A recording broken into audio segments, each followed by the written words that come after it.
It's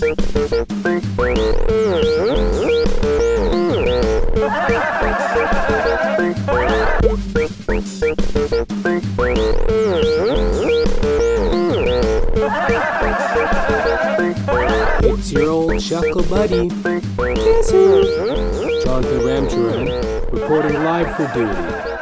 March 5th. It's a new dawn, it's a new day, it's a new month. March 5th, 2018. Welcome to Johnathan Ramcharan, the podcast. Do you hear this nonsense?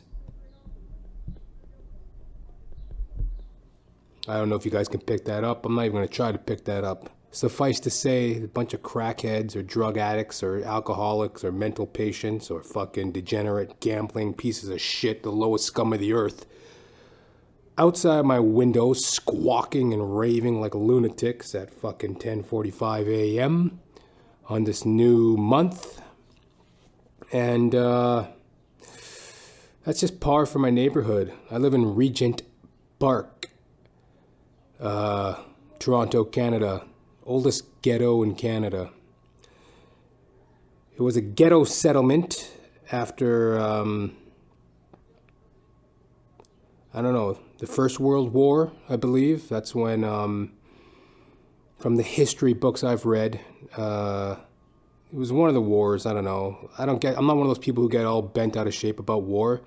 Like, I don't think there's anything to really learn from it other than not to do it. If you can take that away from war, then I think you've learned all you need to know about war. Some people get all fucking in a tizzy, oh, that's a fucking whatever bomber. And did you know that during the war of blah, blah, blah, so-and-so did this and that, and they use this tactic? It's like, yo, war is for morons, and if you can learn anything from it, don't do it. Like, I don't even understand how you fucking bilk somebody into going into war. Like, if anybody ever came to me and was like, yo, like, I got a question for you. Do you mind going across the world to fight somebody and, kill them for, a couple pennies and in a made-up economy? Like, or for whatever the fucking reason would be, I would just tell them to go fuck themselves. Like, there's no way. I would look around the room with, like, my fellow, like, recruit mints, and I just say to them, like, yo, like, what are we doing? I'm not going to war. We should not go to war. Let's not do this. But my fellow recruitments would probably just look at me and be like, but they told us to. Did you do what they told you? Did you do what they told you? Fuck you, motherfucker! Dun, dun, dun, dun, dun, dun, dun. I don't even know if that's what that song's about, but I don't know, whatever. Suffice to say, man, the ghettos of Regent Park were populated after the First World War. That's the neighborhood I live in now, and the remnants are still there, man. This place has been known as Skid Row throughout the years. And, this is what I've woken up to this morning. Thankfully, the place is getting gentrified, whatever the term is. Basically, poor people are getting kicked out, and they're making way for the new. And, I don't really know. I ain't no fucking pundit, politician, social, anthropological analyst. But, I don't know. Main thing being there's a lot of dumbass poor people in this neighborhood that are getting taken over by dumbass rich people. It's all a bunch of dumbasses. I am surrounded by idiots. And, But you know what? Last night at my show, I was doing some stand-up last night, as I'm a stand-up comedian extraordinaire. And, I know, I had a good set. And, for some reason, I got into the topic of my dead mother. Somebody brought it up, the MC, just kind of a casual way, like a little joke. We were talking about like dead parents or something, the comics in the audience and stuff. And somehow my dead mother came up, and, I kind of trashed on her for a bit because like she was a stupid woman. I mean, she really was. And there's not very many good memories of her. That being said, I don't particularly have any strong resentments. I'm pretty much over it. She's been gone for a decade now.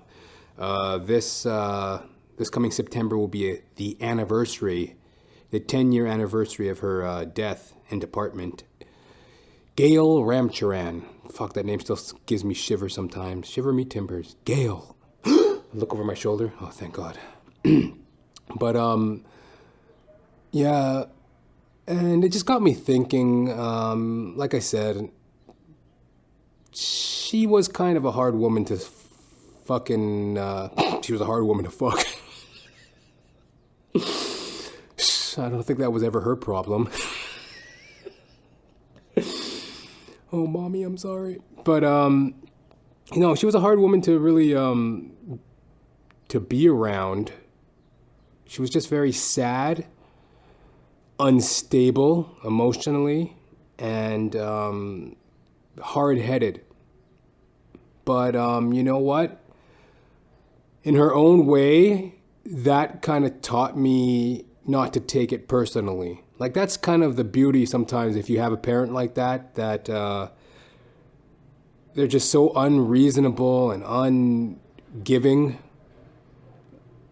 It's almost like their way of letting you know, like, do not take anything I say personally because I'm fucked up. So, like, I mean, that's why we were never really close. That's why I can sit here and talk the way I do. That's why I could trash her on the mic last night like I did at the comedy show. Do you hear this? The garbage man driving by. The garbage man driving by. Bum, bum, bum, ba-da-dum, dum, dum. There was an old man who was a garbage man. I don't know why he was a garbage man. I guess he'll die. There was an old lady who swallowed a shoe. Will this noise shut the fuck up? I don't know what to do. There. It's dissipated. But like I said, Mommy Dearest was a bit of a bitch. And at the show last night, I was trashing her. And but it actually comes on the heels of some thinking, some pondering that I've been doing about old Mommy Dearest lately. Because, she wasn't really... Like I said, there wasn't any good memories. And unfortunately, I was thinking about some of the things she taught me in my life. And she didn't teach me much other than how to beg. Like, when I was a baby, yeah, you can call me a baby. People call babies up until maybe the age of 6.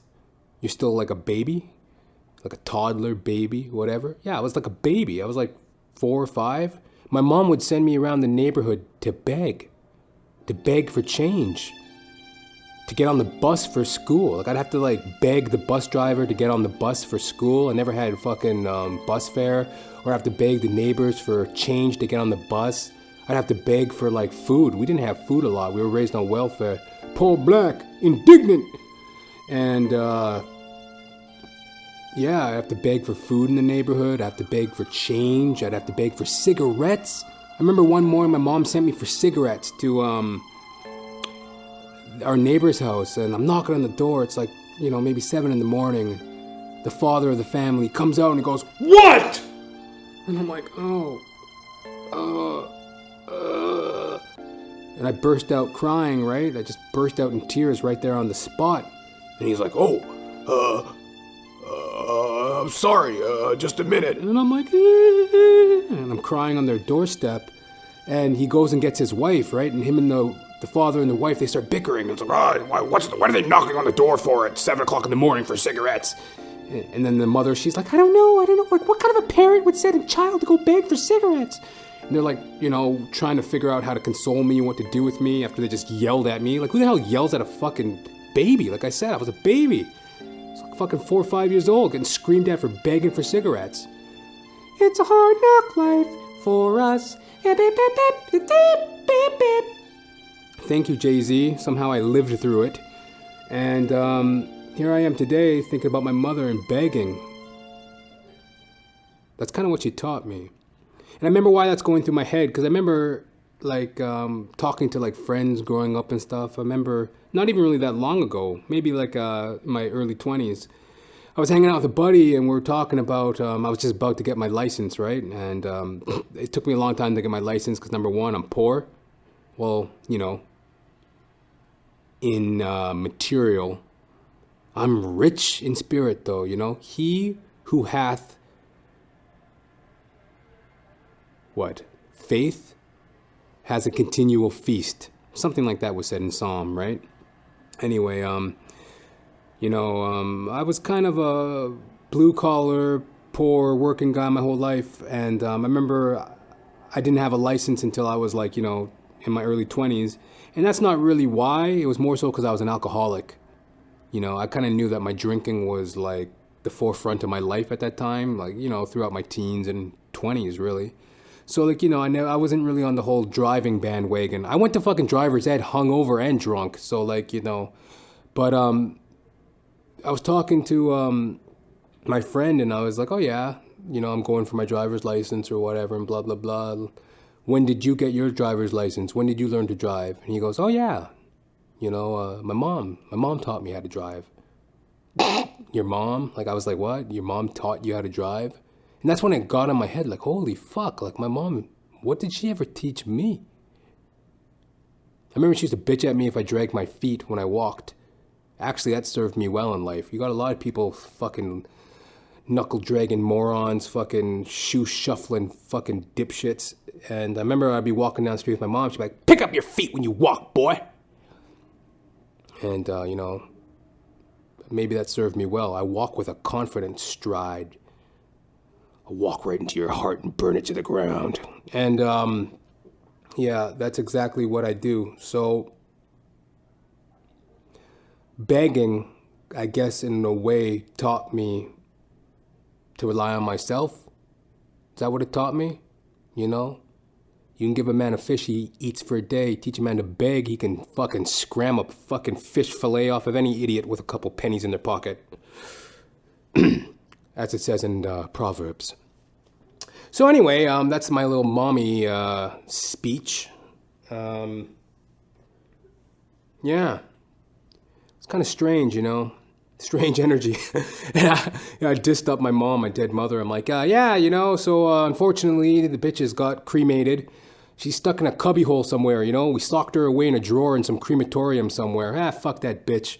I said something along those lines and kind of like, I guess like a transitory state in my little set last night. And then everyone's like, oh. And then afterwards, the audience was pretty cool. They're like, the MC, he goes, how about a round of applause for John's mom? And everyone's like, yeah! And I kind of felt, I'm like, wow, like they really held my mom up, Ian was his name, the MC last night. And the audience, they're like, yeah! And I don't know, they kind of held my mom up there for a second. And, it felt good to know that I guess the bond between mother and child is sacred enough where even people that don't know you can respect it, because, I say my mother was a bitch for making me beg my entire life and, being a callous-hearted cunt and, giving me weird bedtime stories like, did you know, Johnathan, when you were a baby, I wanted to drown you in a bathtub? Good night. I just, lay there under the covers. Mommy's gonna kill me. But it made me the man I am today. Disgruntled black man. Anyway, I want to talk to y'all about climate change. Do you believe in it? What do you stand on the issue of climate change? Climate change is real. Yeah, man, climate change. I've been thinking about that, I'm trying to get into more issues. I'm just like, one of these things I've been working on this year, 2018, is just learning about things that are of interest to me. And climate change is definitely one of them. Climate change is real. Duh. It's real. And I remember back when I was a kid where I first started getting interested in climate change was in grade 3, my teacher, Mrs. Fournier, she had the Green Club. and it was about recycling. We got to learn about the earth, and Mrs. Fournier hated me. I was an asshole, typical comic, typical. I remember one time, check this out. This was actually one of my first jokes. So I'm sitting there in grade 3, Green Club, right? And we're learning about climate change and shit. This is like 1992, I was like, what, how old was I in 92? I was like 6 years old, yeah, so like I'm, around that time, 92, 94, 93. I'm sitting there in Green Club, right? And, we're learning about recycling, the 3 R's, reduce, reuse, recycle, and, retard. I think that was another one. The 4 R's. Reduce, reuse, recycle, you retard. The 4 R's. And so I'm learning about that shit. And anyways, we're there in Green Club. And Kimberly, she was like a twin. There was these twins. Kimberly and I think his name was Jim? I don't know. Jim and Kim.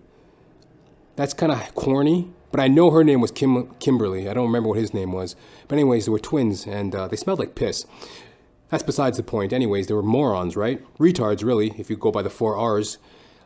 And so Kimberly, she's telling a story to the class, right? She goes, this weekend I was,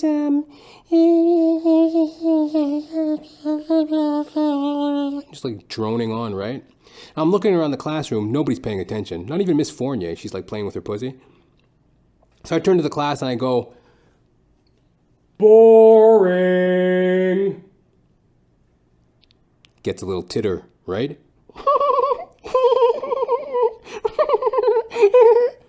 Couple giggles, right?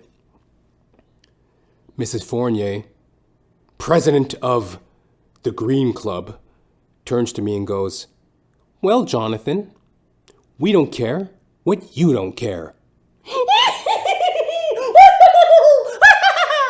Everyone's laughing their fucking head off, right? We don't care what you don't care? I remember looking around the classroom, I'm like, yo, man, that wasn't funny. You know mine was funnier. Come on, you fucking dilettantes, you bureaucratic fucks. And after that, I was cast out of the Green Club. Shunned, banned, stripped of my title as a Green Cadet. Get out of the Green Club! But anyways, I still took on the lifelong passion of the green cause, right? The 4 R's, reduce, reuse, recycle, you retard. And I to this day, I'm still interested in, the Earth. Earth Day's coming up. That's like, the third weekend of March from 8:30 to 9:30 at night, some shit like that, Earth Hour. And, so I'm interested in the Earth and climate change. And this weekend, I was watching a couple documentaries about it, and one thing I learned is that, back in the 70s, apparently, like when the whole idea of climate change came about, there was like an equal argument to be made. Like, are we heading for global warming or are we heading for an ice age? Because it's been like 12,000 years since the last ice age. And back in the 70s, there was like the same idea that, not the same idea, but it was, the argument was going both ways. It's like some scientists heavily believed in an ice age, another ice age, and a lot of them believed in climate change. Well, the scale is tipped. An Ice Age was a good movie, don't get me wrong. Ray Romano, that little squirrel that chases the acorn down the avalanche, it was a good movie. But as it turns out, it's not an ice age coming, it's climate change, global warming. And, scientists now can say undoubtedly that there is climate change. There is global warming. And, some of the causes are, obviously the greenhouse gases, CO2, methane. A lot of the Arctic, has a lot of methane because they have like a lot of organic matter, dead woolly mammoths, fucking Inuit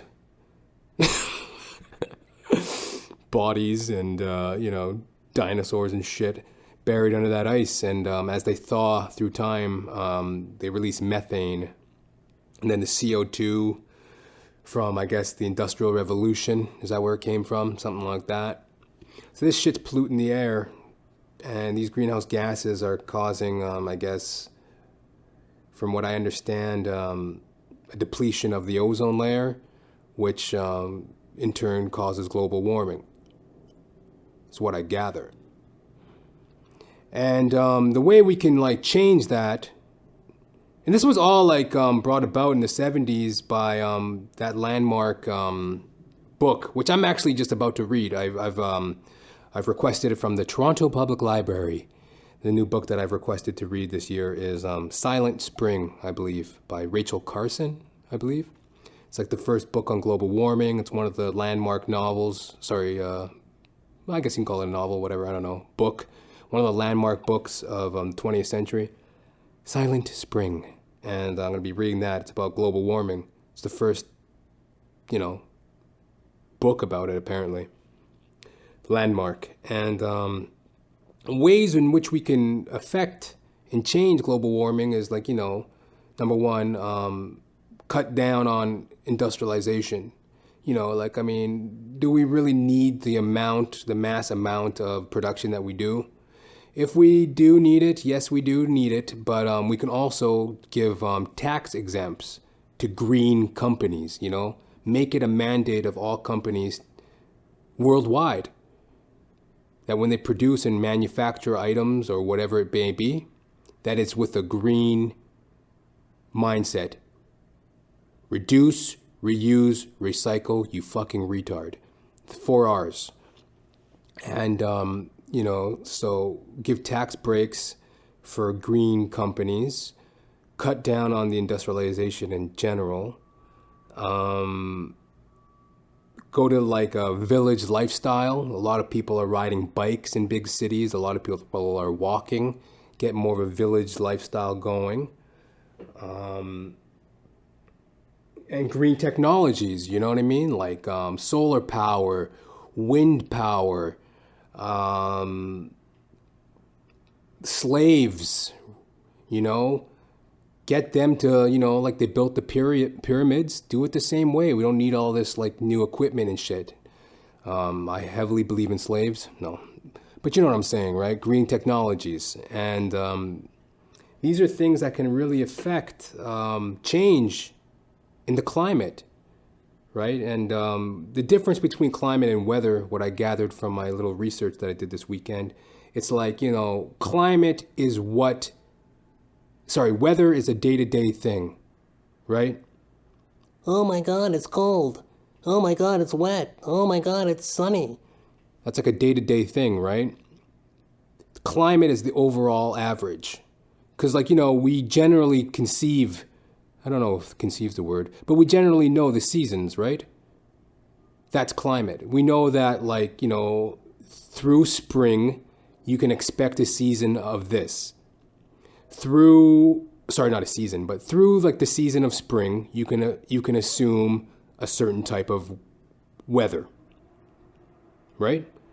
You can assume through the season of winter a certain type of weather. Well, when climate starts changing, then all of a sudden the assumption of a season changes. Now, let's say it's global warming and the winters are getting shorter or less cold, then all of a sudden that's the assumption of that season. Okay, I'm not Dr. Suzuki, okay?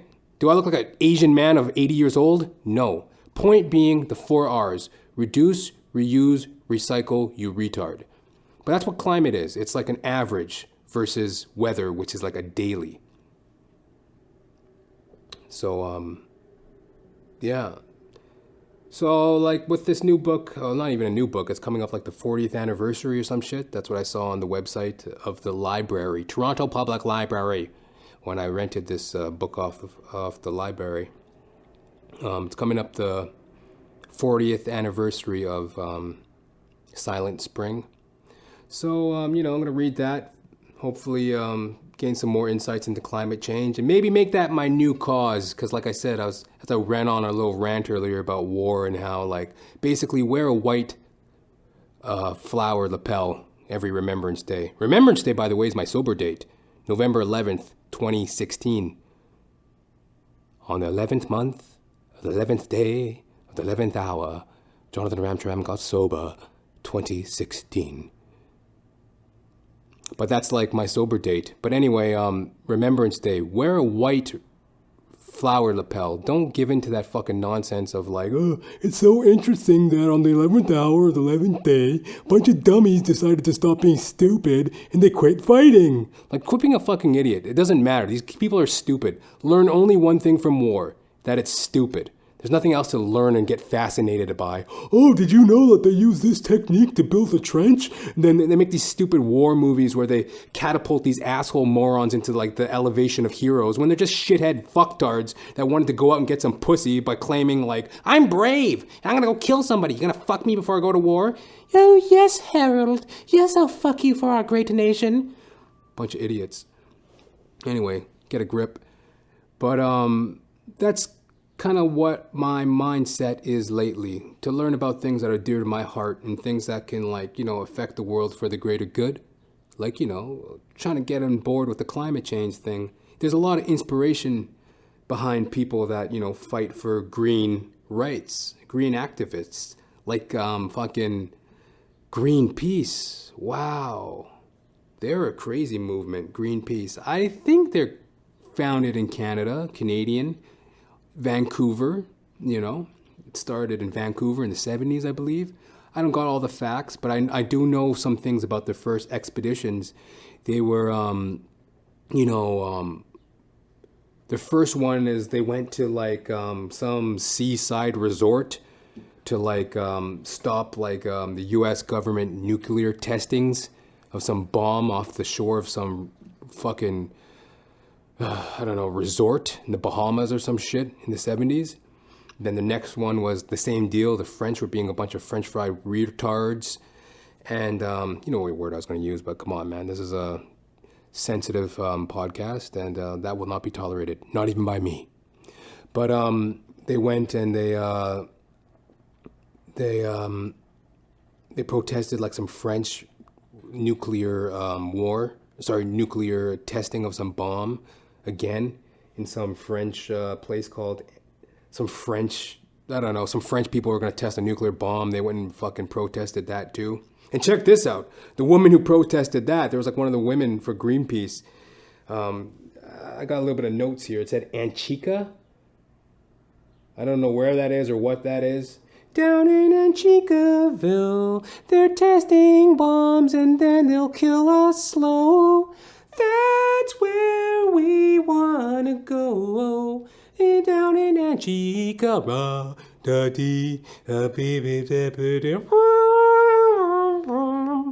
down in Anchica, wasting away again in Anchicaville.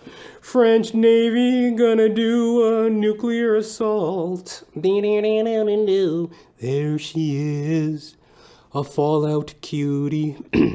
Anyways, the French were like testing some nuclear bomb in Anchica, some island or some shit. And this is like their second expedition, Greenpeace, right? And they go and they're protesting and shit like that, right? And they got their cameras out and stuff, right? And the French Navy boat, they come up to their Greenpeace boat, right? Greenpeace, they had their own boat, some 40-foot vessel or something, right? And the French Navy climb aboard, right?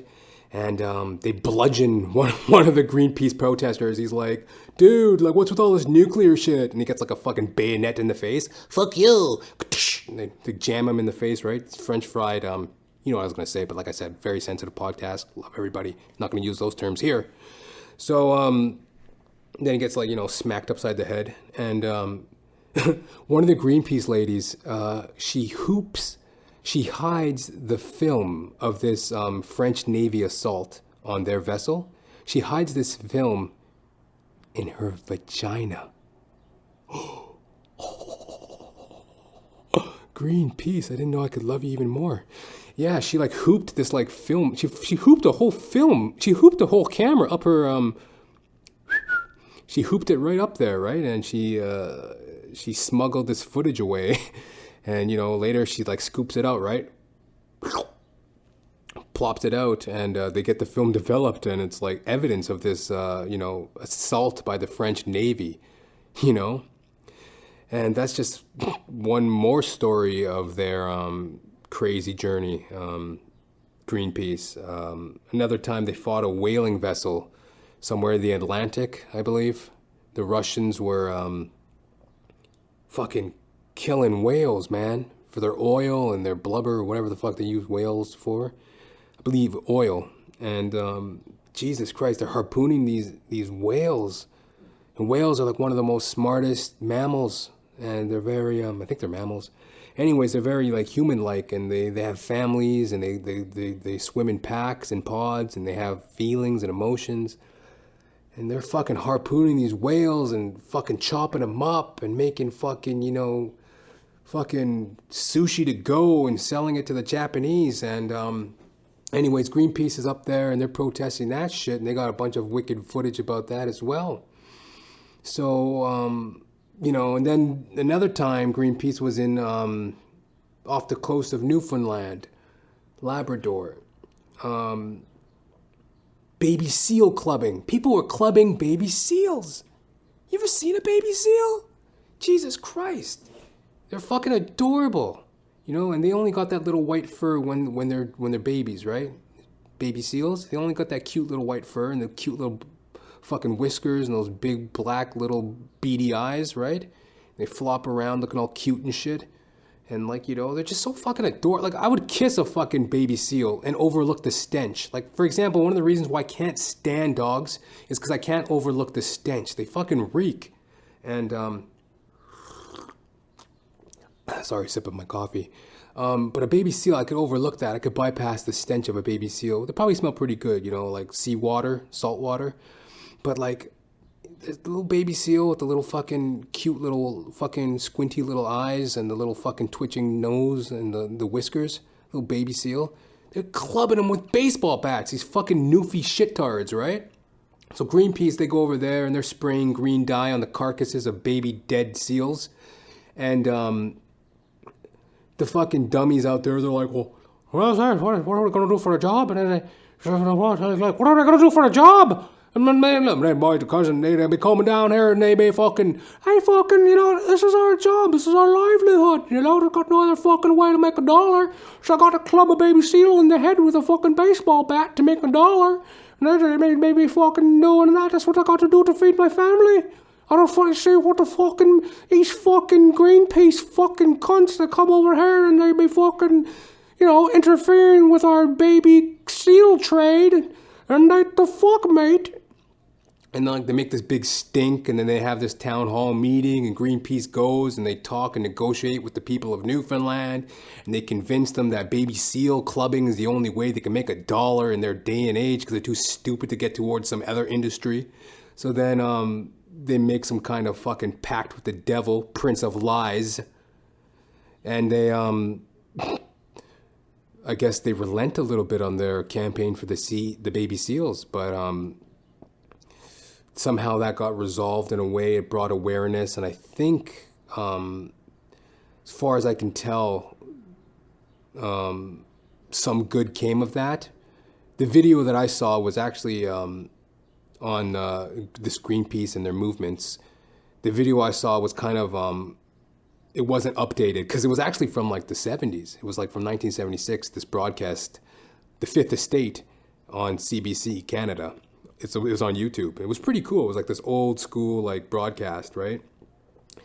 And but anyways, Greenpeace, they have a lot of great causes and a lot of great success. And thank God they stood up for the baby seals back then. And I guess they're probably still doing it to this day.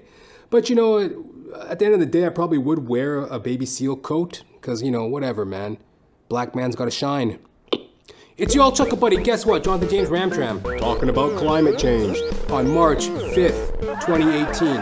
God bless the baby seals. God bless my mother. She was a good woman, and you know what? Hey, shits and giggles. Chuckle Buddy. Hit me up at jr.thepodcast@gmail.com. That's jr.thepodcast@gmail.com. Questions, queries, and qualms.